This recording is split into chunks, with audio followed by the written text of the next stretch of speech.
Komið þið sæl og velkomin aftur á Rauðaborðinu. Ég heiti Laufey Líndal Ólafsdóttir og ég ætla að fjalla hér mál sem að hefur svona poppað upp öðru hvoru hjá okkur við Rauðaborðið að undanfarnu og hefur farið eitthvað fyrir í fréttum en ekki nógu mikið á okkar mati. En það mál Einars S. Halldórssonar gegn samtökunum Solaris. Og þar eru sakborningar sem Erla Serdarólu og Marja Lilja Þarstadóttir Kemp sem dagskrárgerðarkona samstöðarinnar. Og hún hérna komin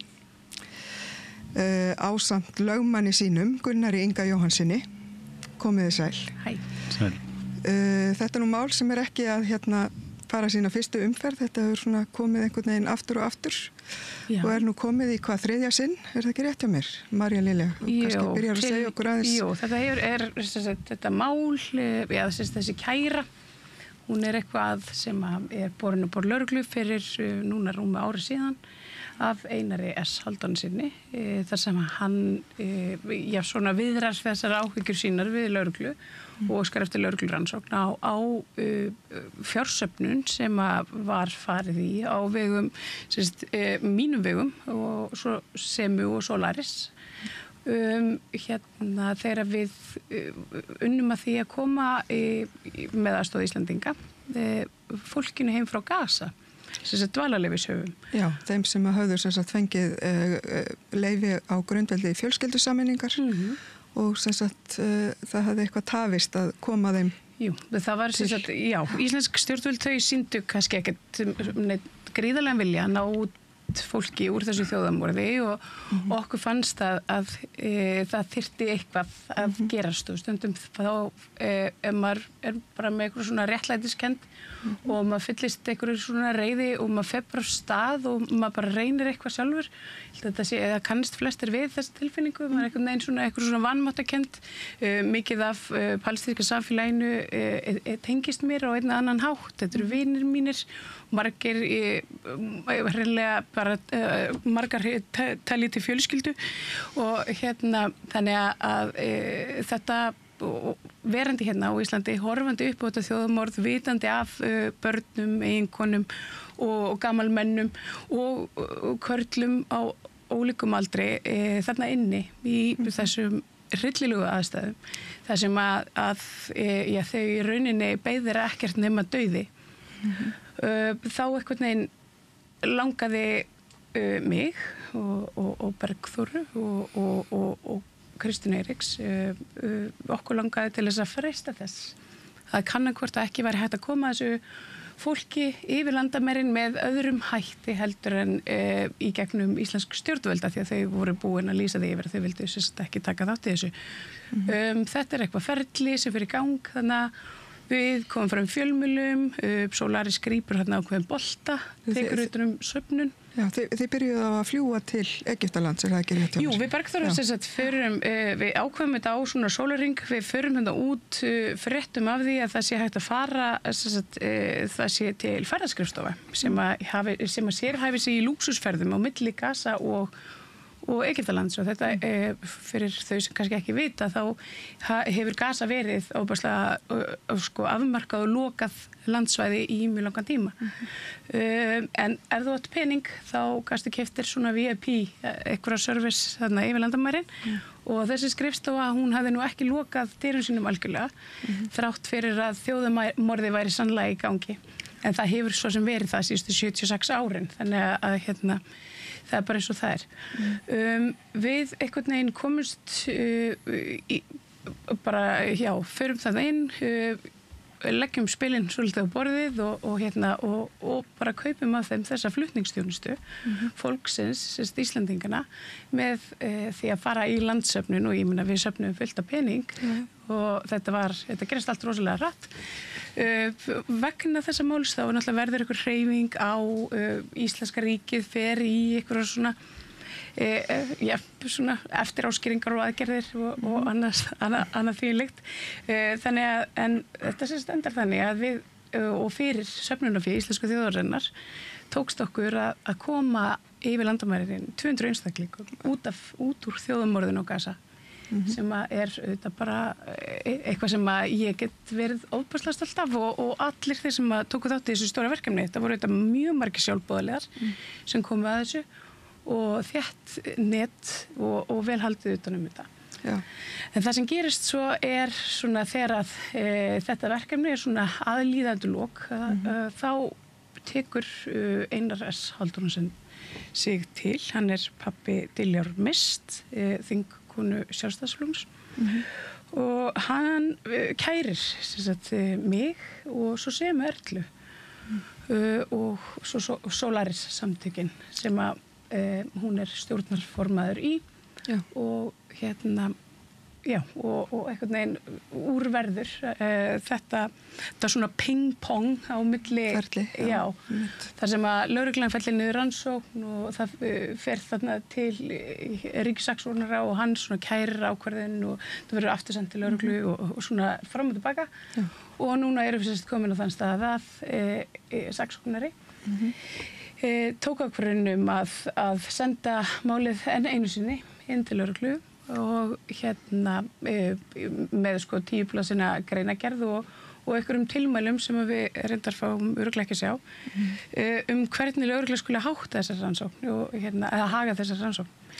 Þannig að eins og ég segi, þá þetta skrítið mál. Við höfum rétt að vera með réttastöðu grunaðs fyrir einhvers konar efnahagsbrot og svo tengsl við hryðjuverkasamtök sem þetta bara algjör fásinna. En fyrir vikið þá og höfum við líka bara orðið fyrir miklu áreiti og svona. Þannig að maður upplifir það svolítið sem svona pólitískt ofbeldi eða einhvers konar svona hundaflutu. Einhvers konar ofsóknir. Já. Takk fyrir. Gunnar Ingi, kannski spyr þig næst að svona, lögfræðilegu hliðinni. Hvernig þín aðkoma í þessu máli? Ég náttúrulega verið að aðstoða Maríu-Lilju í þessu máli og kem að því þarna upphaflega þegar að kemur á daginn að það búið að leggja fram þessa kæru hjá lögreglu. Þá upphaflegu kæruna. Og það var nú strax svona tvennt sem að vakti athygli og var athyglisvert við þessa kæru. Það var í fyrsta lagi þarna væri einstaklingur að kæra sem að ekki brotaþoli eða hann ekki alltaf fram að það veri brotið á hans hagsmunum með eitthvað slíkt, heldur þetta svona lagt fram eins og það gerir áhyggjufullur borgari út í bæ, ekki nema að viðkomandi hafi lagt fé í söfnun og hafi áhyggjur hafi orðið af því, getur vel verið að kærandinn hafi lagt fé í þessu söfnu, ég þekki það ekki en það er fyrst og fremst í rauninni bara verið að benda á í þessari kæru að það séu til einhver lög frá 1977 sem heitir lög opinberar safnanir og svona ákveðin rammi utan þær og það sé óskað þetta rannsókn því hvort að þeim hafi verið fylgt og síðan eru svona einhverjar óljósar fullyrðingar eða óljós ummæli það að það sé óheimilt að greiða erlendum embættismönnum mútur en það sem að vakti athygli þá þetta að þessi aðili á enga aðkomu að þessu máli og tengist í rauninni ekki neitt og svo hitt að kærunni fylgdi í rauninni bara akkurat engin gögn og engin rökstuðningur og það var nú ekkert sérstaklega erfið ákvörðun held ég fyrir lögregluna að fella þetta mál niður vegna þess að það var ekkert í málinu. Nei. Og það var nú tekin skýrsla til þess að afla frekar upplýsinga málið og svo það fellt niður. Það síðan kært til ríkissaksóknara af hálfu kæranda sem að fellir þessa ákvörðun gildi og vill að þessi teknar frekar í skýrslur og skoða eitthvað frekar í málinu. Og það gert og það rauninni bara sama niðurstaða. Það ekkert sem bendir til þess að það verið brotin einhver lög en það var ekkert bent á neitt slíkt í þessari kæru. og það var rauninni bara verið að biðja lögreglunum að skoða hvort það gæti verið og það auðvitað ekki eitthvað sem að lögreglun á endilega vera að eltast við. Síðan málið fellt niður aftur og kært aftur til ríkissaksóknara í desember og þá kemur núna þessi niðurstaða núna 12. mars þar sem að niðurfelling lögreglu aftur felldur gildi og lagt fyrir lögregluna að rannsaka málið frekar og það nú ýmislegt athyglisvert í þessari 10 blaðsíðna ákvörðun sem nú mjög ítarleg á hálfu ríkissaksóknara og það tvennt þá sem að segja sem að ríkissaksóknari að velta fyrir sér. Það í fyrsta lagi kannski jákvætt að það þá komið niðurstaða það að það hafi ekki þurft neitt leyfi fyrir þessari söfnun sem fór fram. Það verðist allir vera sammála það, ríkissaksóknari, lögreglun og allir. Hins vegar segir í þessum lögum að þegar að opinberar fjársöfnanir fara af stað þá þurfum við að láta sýslumann vita af fjársöfnun og lögreglan ríkissaksóknari finnst mjög upptekinn af því að sýslumaður hafi ekki verið látinn vita af þessari fjársöfnun fyrirfram og það þetta alls konar fjársöfnun á hverjum degi og það engin vafi á því að það regnir ekki einhverjum tilkynningum yfir sýslumann slíkar fjársafnanir en það liggur þó fyrir tilkynning í þessu máli þó hún hafi ekki verið send fyrirfram en þetta algjör minniháttar hvort maður segja formgalli eða hvað sko, þetta í rauninni ekki eins og formgalli þannig að og þannig ekki búið að tala formgalla hér í tengslu við ýmis mál undanfarið, styrki stjórnmálaflokka og annað þannig að þessi harða afstaða ríkissaksóknara það að þetta litla atriði kunni að sko þurfi lögregla að rannsaka það kannski vísbending það að lögreglan eigi að taka svona alls konar formgalla bara inn á sitt borð og aðtöku hvort að refsverða háttsemi sé að ræða. Hitt atriðið svo hvað varð þessa peninga og það liggja fyrir í málinu gögn hvað varð þessa peninga en og það liggur fyrir álít endurskoðanda á því að það stemmir það uppgjör sem að samtökin skiluðu afsett til sýslumanns en ríkissaksóknari vill meina að það hafi ekki verið nægilega mikið rannsókn og að þessi lög kveði ekki á það með neinum hætti að endurskoðandi að framkvæma einhverja rannsókn á fjárreiðum safnana, það á bara að skoða reikningshaldið og það gerði endurskoðandinn og sagði að það stemmir en ríkisendurskoðandi virðist vilja fá að lögregla kanni betur og staðreini að þessir fjármunir fóru í það sem að þeir fóru í og auðvitað getur maður kannski ekki búist við því á þess að ég þekki að það kvittanir eða reikningar sem menn fá við þær aðstæður sem eru þarna í þessum heimshluta séu í samræmi við þær reglugerðir sem gilda hér og þess vegna sé ekkert og það kann að vera þess vegna sé ekkert marka eða þeim tekið með fyrirvara við þessa rannsókn en það muni auðvitað ekkert annað að koma út úr þessu ef að það verður farið svona djúpt í þetta að rannsaka þetta það mun það bara liggja fyrir í málinu að peningarnir fóru þangað sem þeir sagðir að farið og ég sé ekki neitt annað liggja fyrir þessu málinu að það verði fellt niður. Hins vegar kemur fram í bréfi ríkissaksóknara að ríkissaksóknara hafi sent lögreglunni svo rannsókn á tilmæli. Það að segja einhverja leiðbendingur það hvað eigi að rannsaka. Við höfum ekki séð þessi tilmæli en höfum óskað eftir að fá þau, þannig að við getum fylgst með rannsókninni. Já. Og svo kemur fram í bréfi ríkissaksóknara að það hraða þessar rannsóknir sem kostur og það þetta bara jákvætt. Já.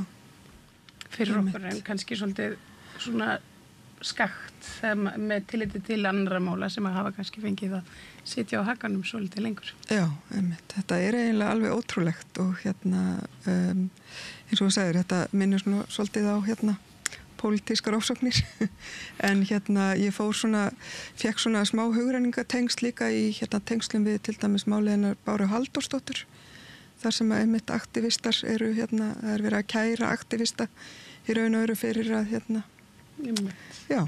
Einmitt það sem uppljóstrarar Já, akkurat. Þó málin séu ekki lík í eðli sínu en þetta er svona bara þessi ásetningur sem virðist vera frá fólki með ákveðnar skoðanir að fara út í að kæra aktivista.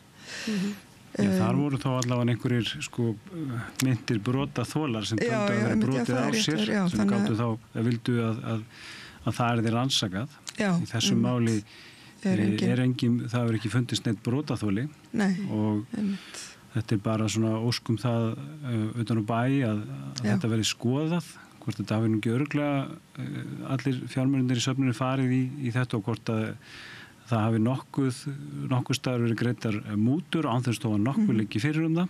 Já. Þannig að það er bara svona verið að biðja lögreglu að skoða þessi atvík þarna út í Egyptalandi og getur vel verið að það þurfa að senda einhverja fulltrúa frá embættinu þangað þá til þess að skoða það betur. Ég sé ekki annað en að ríkissaksóknari sé að fara fram á það og en það er það sem að vekur athyglisvert. Þessu máli er engin brotaþoli og það sem er líka athyglisvert er að í lögum meðferðar mála kemur nú beinlínis fram að kærur heimild til ríkissaksóknara sé bundin við það sem er hagsmuni af úrlausn máls og við höfum bent á það að þessi einstaklingur hafa enga hagsmuni af því að kæra niðurfellingu lögreglu á rannsókn málsins en það hefur ekkert verið hefur aldrei komið til umræðu úrlausnar í þessum ákvörðum ríkissaksóknara hvaða hagsmuni er umverulega þessi einstaklingur hafi af því að þetta mál sé skoðað. Nei, það er eitt sem ég rak augun í þessari útskýringu sem er mjög löng og það er þú veist, ég get sagt það, Gunnar Ingi getur kannski sagt það, það er ýmislegt sem að mér þykir ámælisvert, en það er til dæmis sú staðreynd að það er einhvern veginn gert tortryggilegt að ég skuli vera í stjórn Solaris í ár, en ég hafi sagt í skýrslutöku einmitt fyrir árið síðan að ég hefði ekkert að gera með samtökin. En það er nú bara þannig að þegar aðalfundir eru haldnir og aðalfundur samtökana var haldin núna í vetur og það var það sem að útbúnir voru mitt ársreikningar fyrir reikningsárið 2023 og það var svo 2024 núna aftur svo seinna í september og bauð mig fram í stjórn einfallega vegna þess að ég hafði með opinberum hætti verið böndluð við starfsemi samtakana og ég meina þekki þeirra starf og þykir bara margt gott þar þannig að ég bauð mig fram í stjórnina þannig að það er svona eins og einhvern veginn það fer ekki alveg svona saman er alls konar verið að draga fram alls konar hluti sem að ég hafi verið að ljúga til í skýrslutöku þegar ég sannarlega gerði það ekki og ég meina það líður hálft ár þannig að ég er komin inn í stjórn Sólarsamtakana sem ég er núna. Þannig að þú varst ekki stjórnarkona þá, en þú ert það núna. En það er náttúrulega liðin líka svolítið langur tími. Það er þessu máli. En það er náttúrulega liðin langur tími. Þetta er búið að vera hvað heilt ár, er það ekki? Þetta ferli. Þetta lítur að taka á.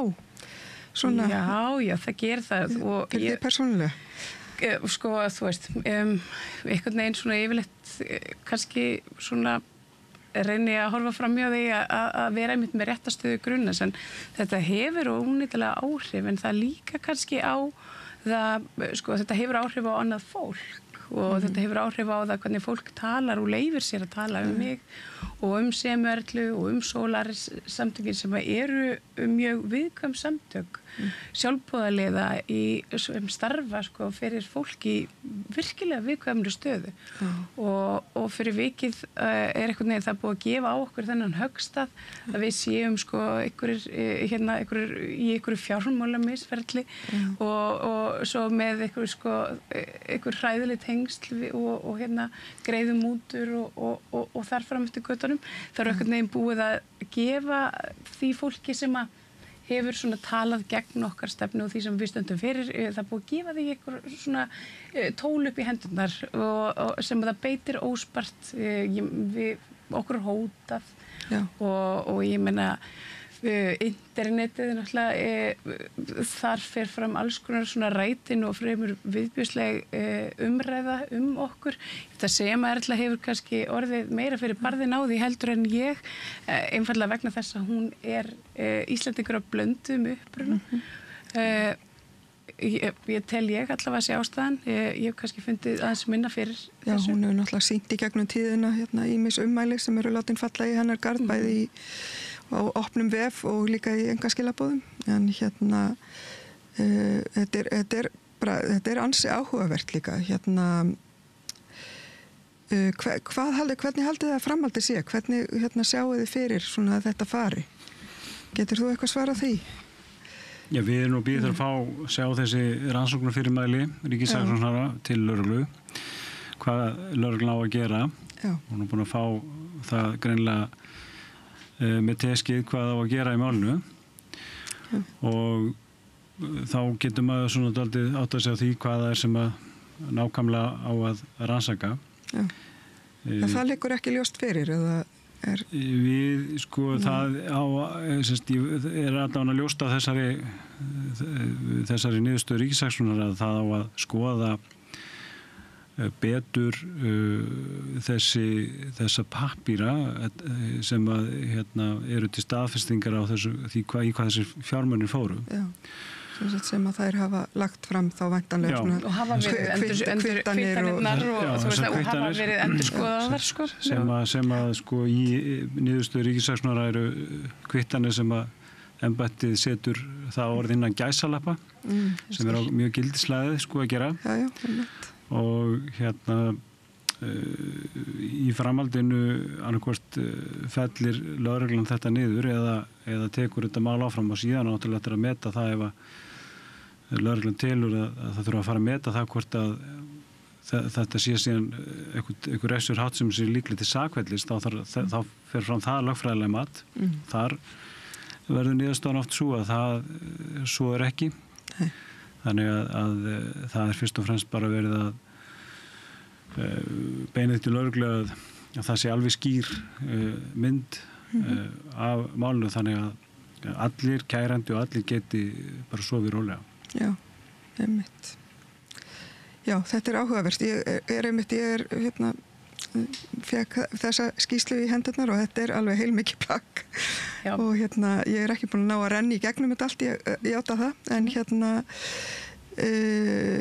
er eitthvað annað sem að þið myndu vilja koma á framfæri svona að svo stötu? Við ætlum mjög reyndar að halda áfram með þetta mál og skilst að Seima Erla og hennar lögmaður Helga Vala mæti í næstu viku, en er eitthvað svona fleira sem að ekki kannski svona í fljótu bragði, ég held að við hefum kannski farið svona yfir þetta, en þú veist, kannski fólk má fara að spyrja sig að því ef að þetta þykir tilefni til sakfellingar og einhverjum tímapunkti að þá megi allt eins eiga von á því að vera sakfelldur fyrir einhverjur fjórsafnanir og verði í þeim grublað, ég meina að það fer alveg sama hvort að þú ert að selja klóstpappír fyrir fótboltaferð á internetinu eða hjálpa fólki út af átakasvæðum. Já, maður sér náttúrulega alls konar safnanir á netinu daglega fyrir veikum dýrum og hitt og þetta. Ég veit ekki hvort að þetta er allt lagt fyrir sýslumann. Nei, einmitt. En já, en Ég bara, já, eins og ég segi, við höldum áfram með þetta mál og ég bara þakka ykkur innilega fyrir komuna, Marja Lilja og Gunnar Ingi og við bara fylgjumst með. Takk fyrir. Og við biðjum ykkur að hingra aðeins, það er meira hérna handan við hlið. Hjálpið okkur að byggja upp dreifikerfi samstöðvarinnar með því að læka síður samstöðvarinnar á YouTube og Facebook. Samstöðin er í eigu hlustenda, áhorfenda og lesenda.